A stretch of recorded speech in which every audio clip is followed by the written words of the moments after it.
taas ng pride ng inyong partner ay hindi ito marunong magpakumbaba. Gawin ninyo ito upang yung partner ninyo ay magpakumbaba lagi at hindi na ito ma-pride. Hello mga guys, kumusta kayo? Panibagong araw, panibagong video na naman tayo. And sa araw na ito ay isa na namang video ang aking ituturo sa inyo na simpleng gabay o simpleng pamamaraan na makakatulong sa atin. At bago ang lahat, gusto ko lang mag-disclaimer sa mga taong hindi naniniwala at hindi gusto ang mga kagaya nitong video. Please skip this video and maghanap kayo ng videos na gustong gusto nyo dahil ang video na ito ay para lamang ito sa mga taong naniniwala and gusto mag-try. So, ayun po, sa lahat po ng mga nagko-comment po dito sa aking video, dito sa loob ng aking channel, mag-iingat sa lahat ng mga nagre-reply sa inyo na dinadala kayo sa kanilang WhatsApp at Imo app upang makaiwas po tayo sa mga scam at hindi po masasayang lamang ang ating pera sa mga nagre-reply sa inyo.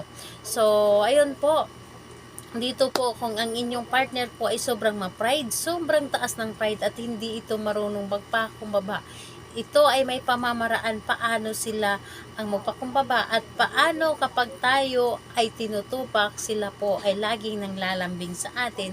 At talaga namang kung dati ay kapag hindi ka nagsusori ay hindi rin siya magsusori. Ngayon po, siya na mismo ang lalapit sa inyo at magsusori. Siya na mismo ang manglalimbing sa inyo. Siya na mismo ang magpakumbaba lagi sa inyo. Gawin mo ito sa parihas ang kasarian, babae to babae and lalaki to lalaki. Siyempre sa ating babae at lalaki na mag-partner. And pwede mo itong gawin kahit kayo ay magkalayo at magkalapit sa isa't isa. Pwede po, basta't alam po ninyo sa inyong sarili na gustong gusto mo itong gawin. And syempre kailangan na gawin mo ito na ikaw lamang mag-isa at wala pong dapat na nakakaalam at syempre wala pong makakadistract sa inyo. And huwag mo rin ito ipagsasabi sa kahit kanino. So, ayun po, kailangan na focus at nasa focus ka po and wala ka pong mga iniisip na mga problema kapag ito ay inyong ginawa. So, ayun po, gawin ito sa gabi. Gawin ito bago ka matulog sa gabi. Napakadali at napakasimple lamang nito. Sa pagtulog mo sa gabi, kahit na kayo po ay nakahiga, nakaupo, kung ano man yung posisyon ninyo sa pagtulog ninyo sa gabi, or papatulog ka pa lamang, halimbawa ay hindi ka pa natutulog or nakaupo ka pa lamang sa inyong kama, pwede mo itong gawin. And pwede rin ito na kahit na kayo ay nakahiga na, pwede din po ipikit nyo lamang ang inyong mga mata at ibulong ang mga gusto nating sabihin. So dito po kung maaari po kung gusto ninyo magsindi ng kandila, mas maganda. Pero kung ayaw ninyo magsindi ng kandila dahil wala kayong kandila, pwede rin, wala din pong problema. Optional lamang ang kandilang ito or nagpapadagdag lamang ng malakas na energy sa ating mga ginagawa. Pero okay na rin kahit walang kandila dahil yung isip natin ay makapangyarihan, kung ano man yung iniisip natin, yun po ang mangyayari. At talagang yung partner din natin ay hindi makatulog kapag iniisip natin sila sa gabi.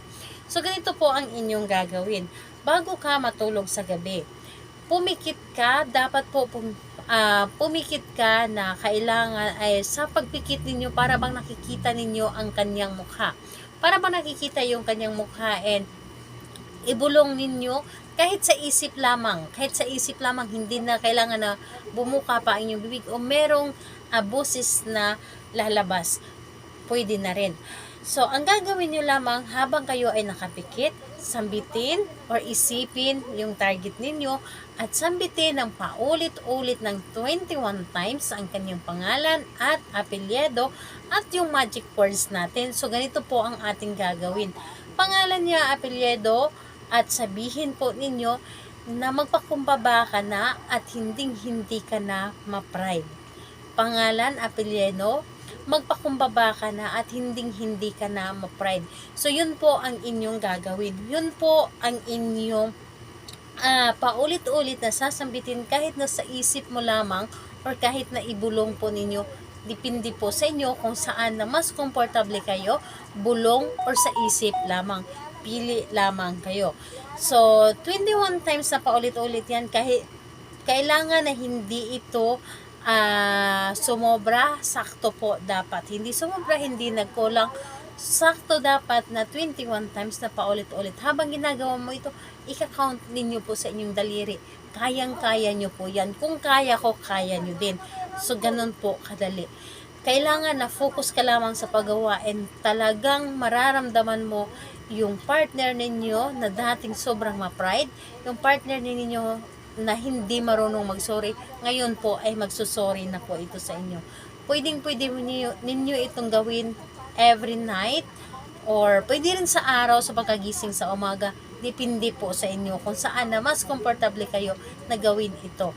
So, pwedeng-pwede nyo po itong gawin gabi-gabi or umaga po.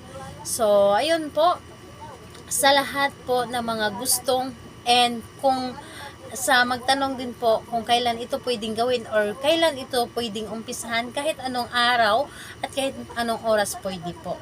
Sa gustong magpa-shoutout, mag-comment lamang sa baba para ma-shoutout ko kayo sa next video, and sa lahat po ng mga magtanong, mag-comment lang din po sa baba para ma-replyan ko din po kayo.